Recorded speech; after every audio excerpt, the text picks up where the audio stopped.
Last video we ended with the unfortunate understanding that the work of Reconstruction had been deconstructed, and today we're going to learn a little bit more about that deconstruction.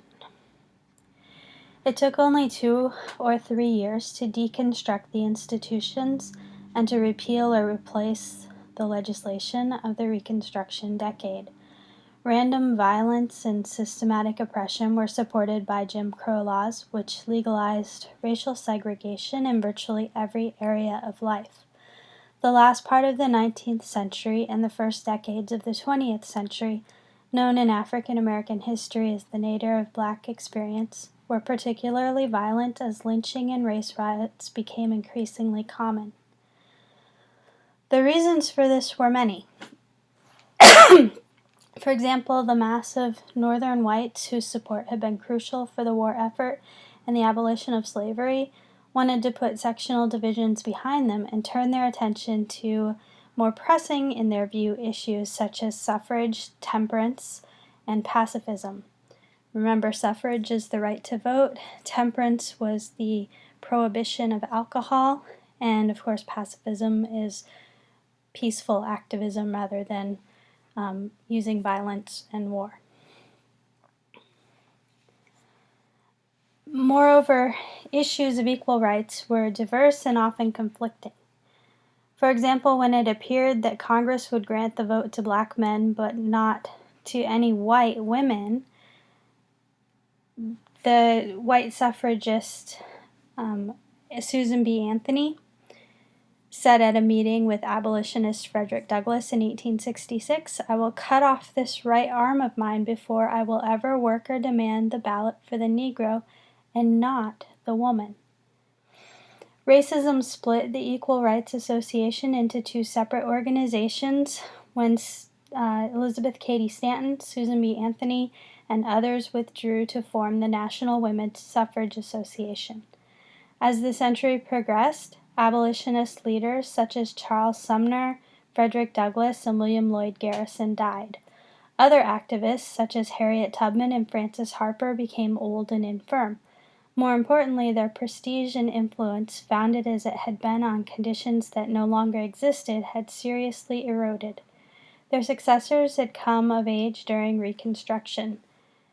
Fewer and fewer African American leaders had actually experienced slavery. Although they fought against repressive legislation, they were often alienated from the slave past and were obsessed with maintaining the optimism engendered by the postbellum economic reconstruction and with achieving at least a segregated version of the American dream.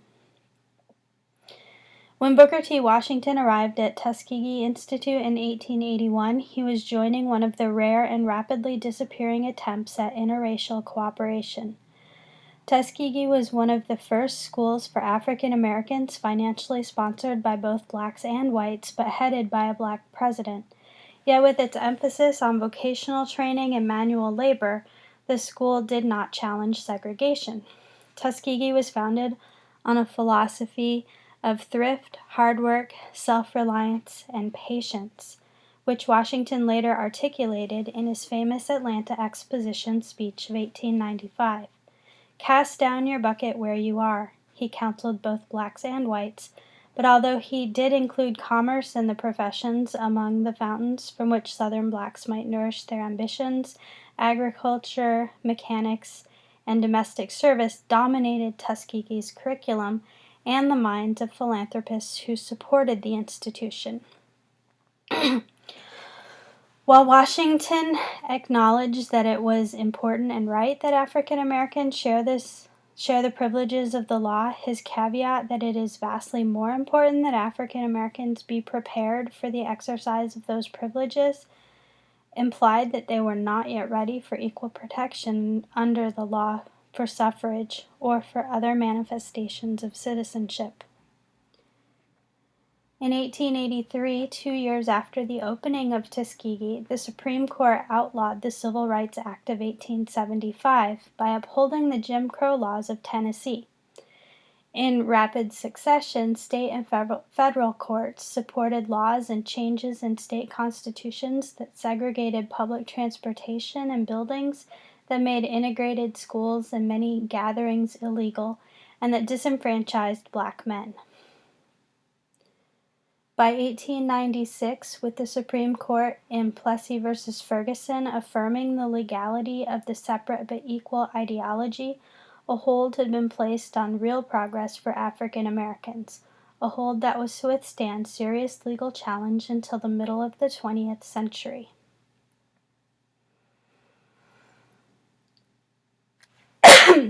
The decades just before and after the start of the 20th century are characterized in many U.S. history books as the Progressive period. For African Americans, they are more accurately called the decades of disappointment, years marked by a great migration from south to north and from farmlands to cities in search of succor and sufferance, if not success. Still, the turn of the century did see the establishment of nationwide reform movements and the enactment of laws that ameliorated working conditions and hours, provided workers' compensation, and improved the health, education, and welfare of the poor and the working classes. All this is not to say that African Americans took no part in the public life of the nation. Inventors such as Jan E. Matzeliger, Elijah McCoy, and Granville T. Woods received patents for important mechanical and electrical devices. During the Spanish-American War, 2 African-American military units, the 9th and 10th Cavalries, were said to have saved Teddy Roosevelt's Rough Riders from complete annihilation in Cuba. Though their experiences were often traumatic, individuals such as Anna Julia Cooper, W.E.B. Du Bois, Pauline Elizabeth Hopkins, James Weldon Johnson, and Ida B. Wells Barnett participated in integrated efforts as well as projects that focused upon African Americans. The talented 10th, or the fortunate few, attended colleges, founded theater groups, traveled abroad, edited and published periodicals, and established educational, civic, and political organizations they believed would in fact ensure upward mobility. African Americans participated effectively in groups such as the Populist Party, the Knights of Labor, the Women's Suffrage Movement, and the Women's Christian Temperance Union.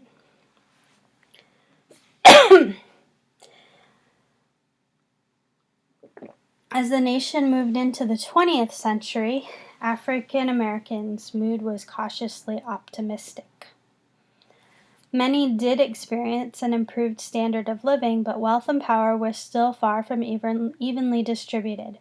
To investigate and address this inequality, philanthropists funded an increasing number of reform movements. Writers such as Upton Sinclair stirred the public to protest the most blatant abuses. That most of these efforts were segregated did not concern most white Americans, and African Americans, having endured decades of disappointment, were generally less interested in integration than in their physical safety and economic security. They were convinced that their progress could continue. Questions of African American destiny would be answered, they believed, by African Americans themselves, if their fellow citizens would stop the violence and live up to their constitutional promises. In 1895, Frederick Douglass died and Booker T. Washington gave his Atlanta Exposition speech. These events nicely symbolize the changes in philosophy and options that faced the race. In the ensuing years, the debate arose among African Americans over the merits of Washington's privileging industrial education and economic advancement against W.E.B. Du Bois' advocacy of political agitation and the leadership of the talented 10th. Washington stated time and again that he would set no limits to the attainments of the Negro in arts, in letters, or statesmanship, but he argued that knowledge must be harnessed to the things of real life, and he pleaded for industrial education and development because that was the foundation on which the race could prosper. Du Bois asserted that the Negro race, like all races, is going to be saved by its exceptional men. Less discussed are the numerous statements by other leaders, including many African American women, who advocated a blend of these two extremes. Despite the violence and blatant inequalities of the separate but equal United States, literacy among African Americans increased in the late 19th century, and the black middle class, and even a small but wealthy social elite, grew in number and influence. Throughout the country, a diverse set of African American institutions prospered. Many churches, for example, became active in providing academic education and expanded their ministries to include the establishment of daycare centers, employment bureaus, housing projects, and orphanages. Organizations such as the Afro-American League, the Negro Business League, and the National Council of Negro Women worked both with the churches and independently to create educational, economic, social, and recreational opportunities. Still, though, African Americans paid market rates and were taxed as if they had equal access to the wealth and privileges of the nation, which they did not. Discrimination in education and in job opportunities increased as the 20th century neared, and to make matters worse, not only were African Americans unwelcome outside their neighborhoods, but often they were not safe even if they're in their own communities. According to historian John Hope Franklin, during the last 16 years of the 19th century, there were more than 2,500 lynchings, mostly of blacks in the South. When one recalls that lynchings often entailed not just death by hanging, but also torture and burning alive, and that such horrible events were sometimes advertised in advance and attracted large crowds of white men, women, and children, the pre-World War I years almost make the antebellum South seem like a dress rehearsal. The Southern Depression of 1914 was exacerbated by several natural disasters, including a plague of boll weevils that destroyed the cotton crop in 1915. Black tenant farmers were plunged further into debt, and laborers saw their daily wages decrease to 75 cents a day and below. Despite Washington's admonition to cast down your buckets where you are, large numbers of African Americans left the South, fleeing violence, segregation, and poverty to seek work in the industrial cities of Chicago, Detroit, New York, and Pittsburgh. Though these refugees found more freedom in the urban North, even there they were subject to intimidation and exploitation.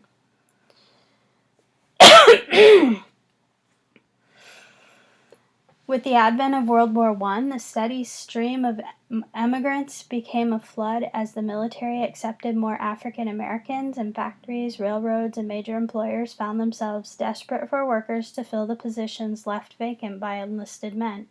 In 1916, for example, the Pennsylvania Railroad hired 12,000 blacks, the majority of whom they had recruited in the South and transported by the trainload.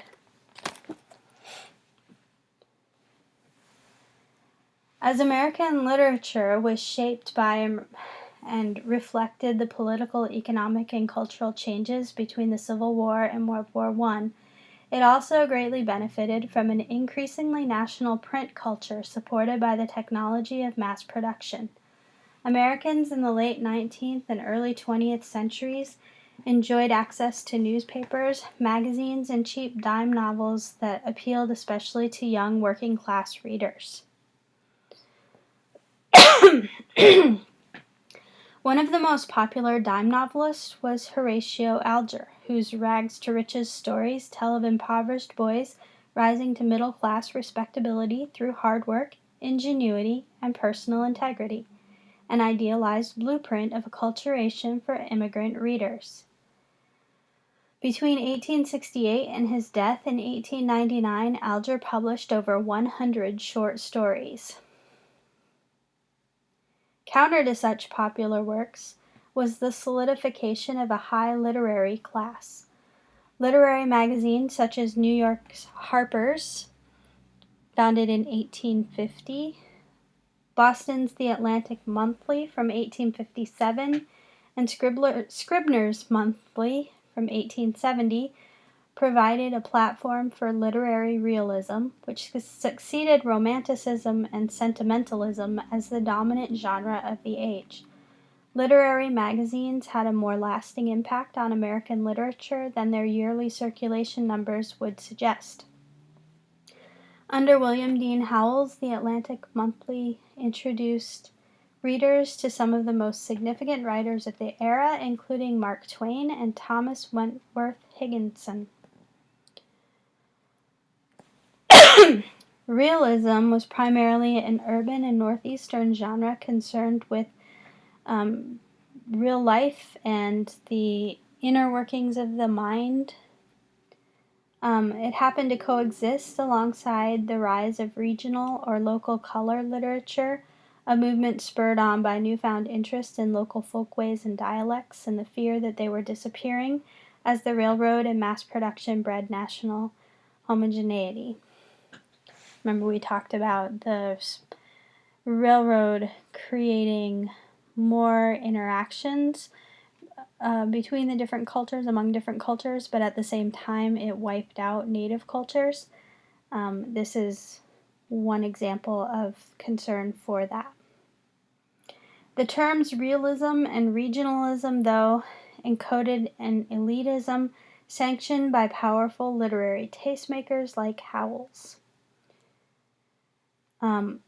Regionalism was a label condescendingly applied to literature written by those generally on the margins of society, such as women, immigrants, African Americans, and Southerners.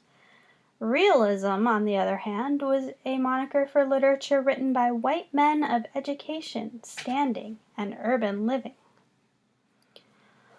All writers during the era, nonetheless, were concerned with the relationship between the individual and the increasing technological standardization that permeated all aspects of life in a modern age of mass production and distribution. Thus, Sarah Orne Jewett's description of rural Maine and the country of the pointed firs of 1896, and Jack London's tale of the Alaskan Yukon in The Call of the Wild from 1903, were technically local color texts, even as they addressed themes no less pertinent to modernity than the gender conflict in Henry James's The Bostonians from 1885, or the psychology of racism in Mark Twain's The Adventures of Huckleberry Finn, also from 1885. By the century's end, much of the sanguinity of realist and local color literature shifted into naturalism, a darker genre that reflected pessimism about human agency and progress in a squalid Darwinian world. Novels by Theodore Dreiser, Frank Norris, and Kate Chopin dwelt on the overwhelming effects of environment and heredity on personal agency.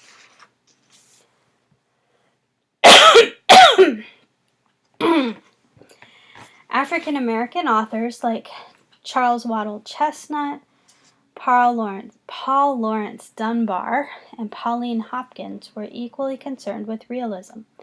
Racial violence, disenfranchisement, and segregation, after all, had spread in the aftermath of Reconstruction. Yet these and other authors were also faced with a literary culture that sought to pigeonhole them and fellow African Americans as childlike Sambos, promiscuous Jezebels, or lustful brutes. The rise of the so-called plantation tradition and Joel Chandler Harris's Uncle Remus stories, published as books during his lifetime between 1880 and 1907, and Thomas Dixon's virulently racist The Klansman from 1905, glorified the antebellum South as an idyllic past ruined by the emancipation and enfranchisement of African Americans. This myth resonated with nativist fears of ethnic impurity and with the rhetoric of white supremacy. The sensational popularity of The Klansman, for example, culminated in a massively successful and groundbreaking film, D.W. Griffith's The Birth of a Nation from 1915. In this context, Chestnut's postbellum conjure tales and Dunbar's dialect poetry subtly yet subversively tried to challenge the racial assumptions held by the white readers of the Atlantic Monthly, where both writers happened to earn their national fame.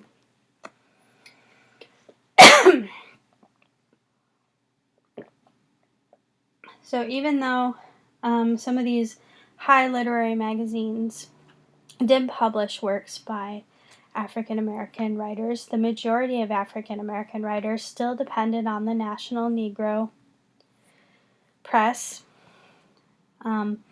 After slavery, the press flourished as Freedmen's Bureau supported schools, educated over 250,000 former slaves. Literacy rates rose. The ranks of a small yet noticeable middle class grew as well. By 1895, there were 150 African American newspapers. Some of the writers who gained fame in the black press, like Frances Ellen Watkins Harper, were veterans of the antebellum abolition movement and had written for an already established biracial audience in the urban Northeast. Others were the children of men and women transformed by the Civil War. Both Dunbar's father and W.E.B. Du Bois's relatives, for instance, fought for the Union. Regardless of their experiential relationship to slavery, most African American writers used common literary tropes of racial uplift or symbols of cultural, intellectual, and political refinement that countered the racial stereotypes held by whites and that shaped the way African Americans perceived themselves.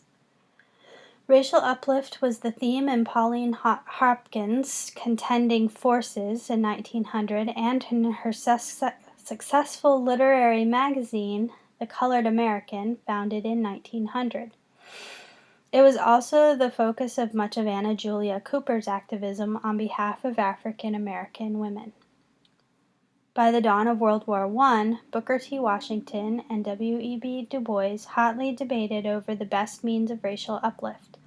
Although recent scholarship has complicated commonly held notions about the oppositional nature of Washington and Du Bois' disagreements on how best to lead the race, the main terms of their basic argument, Washington's accommodation versus Du Bois' agitation, shaped African American thought at the turn of the century.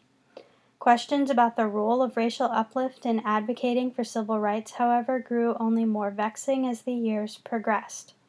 Harper's Iola Leroy and James Weldon Johnson's Ex-Colored Man both faced a dilemma similar to that faced by realist characters: how to preserve the self amid a world either indifferent or overtly hostile to individual survival. What Chestnut called postbellum pre-Harlem literature indeed concerned itself with uplifting the race, even as it subversively challenged the historical realities that hindered this process. A decade later, this dynamic would blossom in Harlem. And that Harlem Renaissance will be our final unit of African American literature this term.